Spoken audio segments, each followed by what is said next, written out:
Hello and welcome to this first ever episode of Real Mindful. This is where we speak mindfully about things that matter. We'll meet here twice a month to introduce you to some of the teachers, thinkers, writers, and researchers who are engaged in the mindfulness movement. You'll hear all kinds of conversations here about the science of mindfulness, the practice of mindfulness, and the heart of it. And if you've been a listener of Point of View with Barry Boyce, well, you'll hear Barry on this podcast too. In fact, coming up on the very next episode of Real Mindful, Barry and I will be in conversation. I'm Stephanie Domet. I'm the managing editor at Mindful and mindful.org, and this is Real Mindful.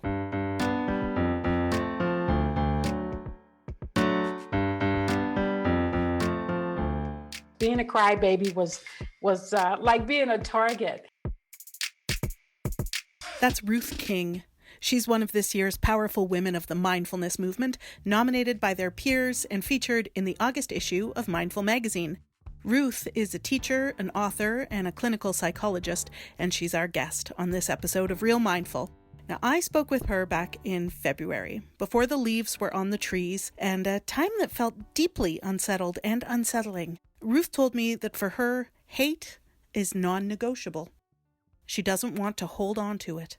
Instead, she said, she remembers that we're connected, that we belong to each other, and she thinks about her granddaughter and the seeds that will bloom in her lifetime.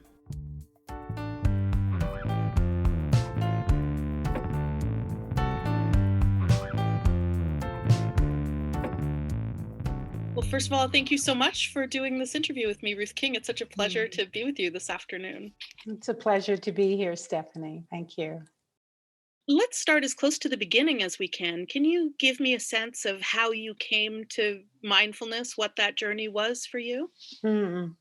It's a great question and a big one in a way, because I feel like it very much was like a returning home. What I can say that's popping up for me right now is I remember being what was called a crybaby when I was really young, always concerned about feelings, always trying to figure out why. And growing up in South Central Los Angeles in the heat of the civil rights movement, feelings were dangerous to express. Being a crybaby was like being a target. And one day, my father, who was trying to appease me of my distress, he owned a plumbing company, and he took me to his work and showed me a diagram of all the pipes that and the routing of the plumbing system that was underneath the beauty of this building.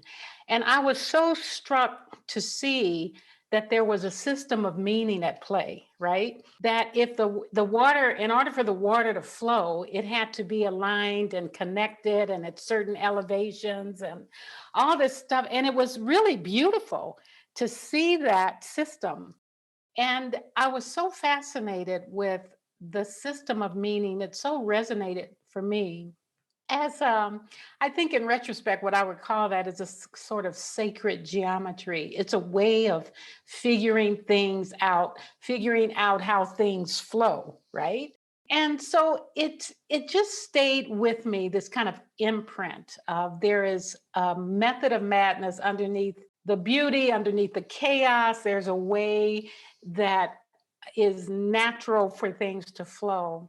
And so it didn't surprise me that I grew into being interested. You know, I trained as a therapist, and I was an organizational development consultant for a number of years, which is all about understanding cultural systems. I've traveled the world and looked at many systems.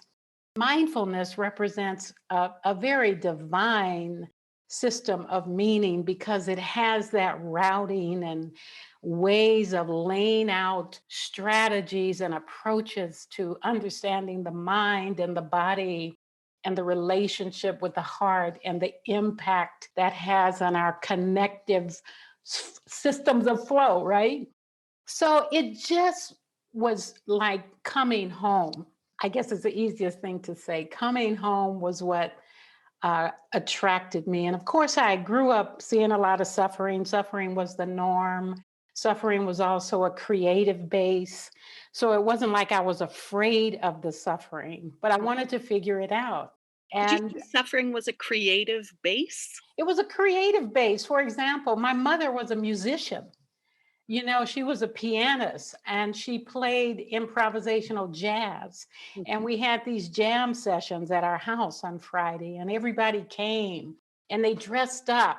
And a lot of these folks, this was in the heat of a lot of civil rights complexity in our neighborhood and our families. A lot of these folks played in the church and they were also, on city councils, and some of them were unemployed and homeless, but they found a way to express that sense of struggle creatively. Some of them could express musically better than they could talk, right? So that's what I mean. It's like this transmuting. So my mother had this creative expression. My father had this system. And I think together it just created this freedom, I think, and lyricism inside my heart and mind that I could then bathe the crybaby, inconsolable parts of myself. And it just became a base of inquiry for me.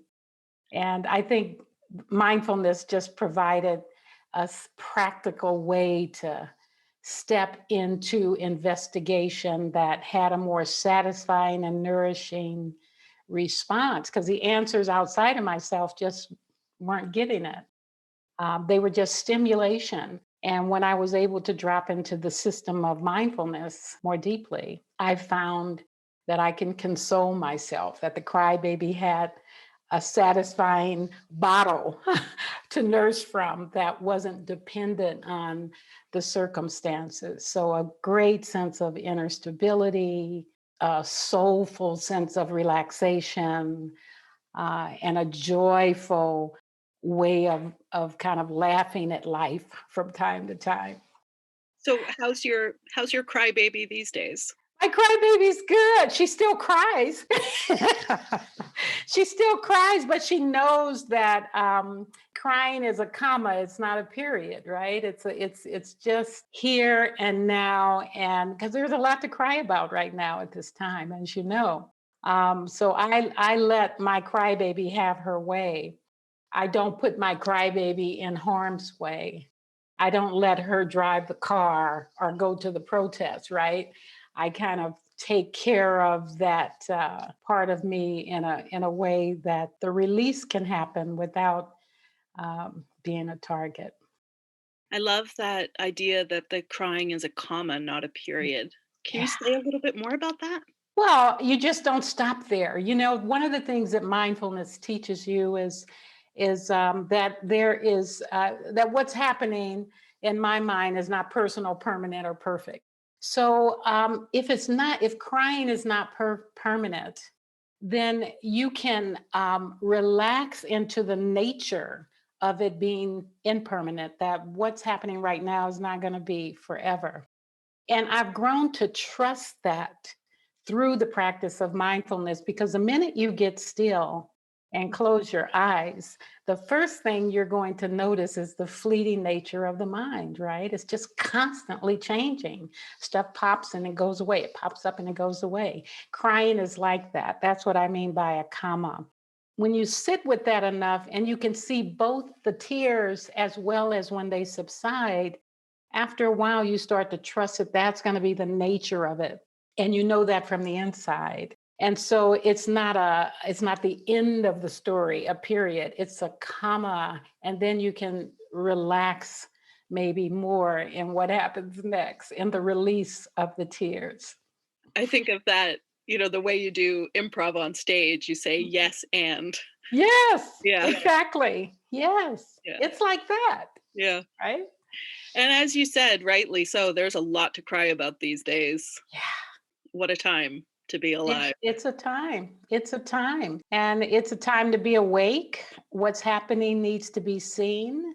And I do a lot of work around racial raising awareness, racial healing, understanding what you bring to racial harm and what you can bring to racial harmony. My work is very mindfulness based. So it's based in this idea of a comma, not a period. What's happening is not the end. We're always in the middle of something.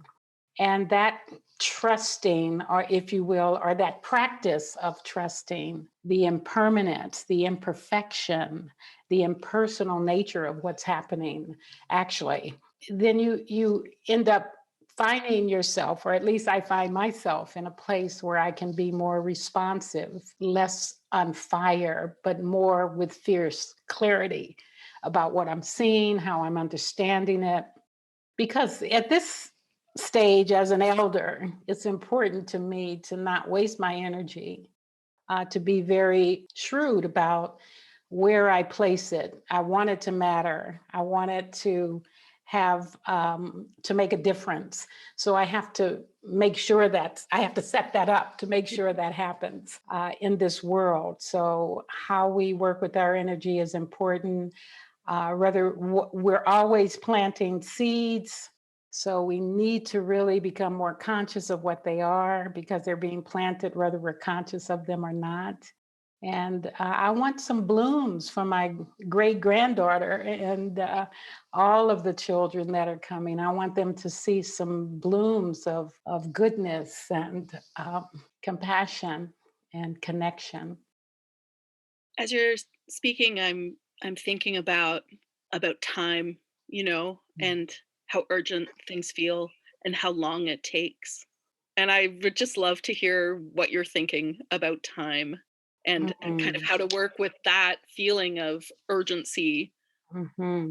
and also the seeds that need time to bloom. Mm-hmm. Mm-hmm. It's a great question. And I think time is like the fierce urgency of now, I think is what Martin Luther King talked about. And in the Buddhist teaching, it's spoken of as samvega, this kind of spiritual urgency where you wake up enough to know you can't go back Mhm. and that your heart's on fire and you're responsible for how you step forward, knowing that we're interconnected, knowing that compassion is a powerful weapon of mass healing, knowing that we belong to each other, right? So when I think about time and I think about my ancestors, I think about so many people that have been in this struggle for generations. I think we have to extend our understanding of what this journey really represents. It's a life's work. So there might be a feeling of urgency, which is what I think we need to make friends with or to use more skillfully. But I don't think we should expect that it's going to be happen in the next moment or in our lifetime even, but that we are responsible for the seeds we plant because they will bloom. We're seeing blooms of what's been planted in the past. So our job is to plant the seeds, not to want to smell, not to harvest them necessarily right away. We can't rely, we're not in control of whether people do the right thing. We're control of how we represent what the right thing is Mm. and to put our heart in it to make sure we're not putting our heads in the sand and to make friends with the urgency that we feel, to bring some warmth and care to that because our body, mind, and heart is hurting when we are on fire that way. And too many of us that are in this fight are burned out, ill, diabetes. I mean, it's just a list. I've seen way too many of my dear ones die from this sense of time and impatience. It's not impatience because of course we want this to be over, right? It's horrible. And it seems to even be looking even crazier. And that's exactly what it is right now. And we must do what must be done. So this practice, I feel, is a real saving grace in the sense that I'm able to be a bit more stable, less reactive, more choiceful, take a deep breath when I feel like my heart is literally breaking, call up some friends to commiserate with and be affirmed, and then get back to the business of planting those seeds. The world needs our wise hearts right now. This is our time to really understand that this is a hot mess and it's not going to be over soon. It's been coming a long time. It'll be, you know. Sometimes I think about, when was there ever a time when it wasn't like this, right? Sometimes I think about that. So I just need to widen the trajectory so that I'm not suffocated in the urgency that's pressing, so that I can respond with more care and with more clarity. It's hard work, hey? Yeah, it is. So what do you draw on? Like what helps you kind of take your seat? Well, I love that question. It just is just moving all through me right now because it's so at the heart of it all, right? I mean, what do we rely on? What do I rely on? I rely. I feel like I rely on what's not always so frameable or so articulate or has language even. I rely on a deep knowing that we belong to each other.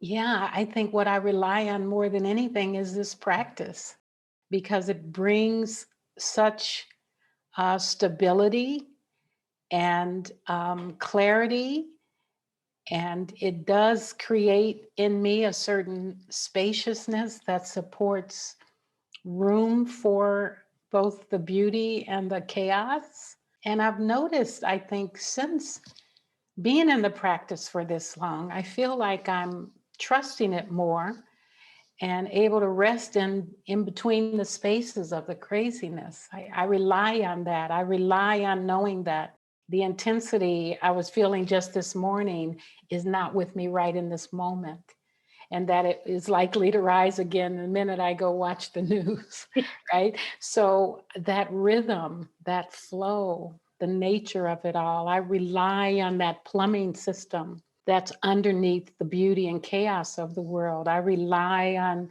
knowing that when I look out at the bare trees in my backyard that don't have leaves right now, that they will in the springtime. So shifting life into nature, into its natural rhythm, and feeling that on the inside, feeling my own natural rhythms through this practice, and being awestruck by my capacity to care and love, awestruck by the simple call from, my granddaughter, awestruck that people that have been so harmed still can muster the energy to show up in protests and show up in caring ways. The medicine of that, the fact that people have been doing that for generations, that's how they roll. That's what it takes to stay open, clear-eyed, and also responsible. I rely on seeing people from many lifetimes being able to do that. My mother doing that with her jazz, my father doing that with his business, me doing that with my books and the work that I do, keeping hate out of the equation. It's a non-negotiable. That's just not in the mix. When I see that, I interrupt that as quickly as I can. In yourself and in others, you mean? In myself, of course, Yeah. I'm always pointing people to look at that dynamic in themselves. That's the nature of the work that I do, but especially in myself, it arises, right? It's a lot of things that can be triggering, and But it's non-negotiable. You won't hold that. I'm not holding the hate. It is a non-negotiable for me. Yeah. That's a new deal. Right? It's a new deal. It's been so great to speak with you. Oh, I've enjoyed it so much. oh, beautiful. Beautiful. Thank you, Stephanie.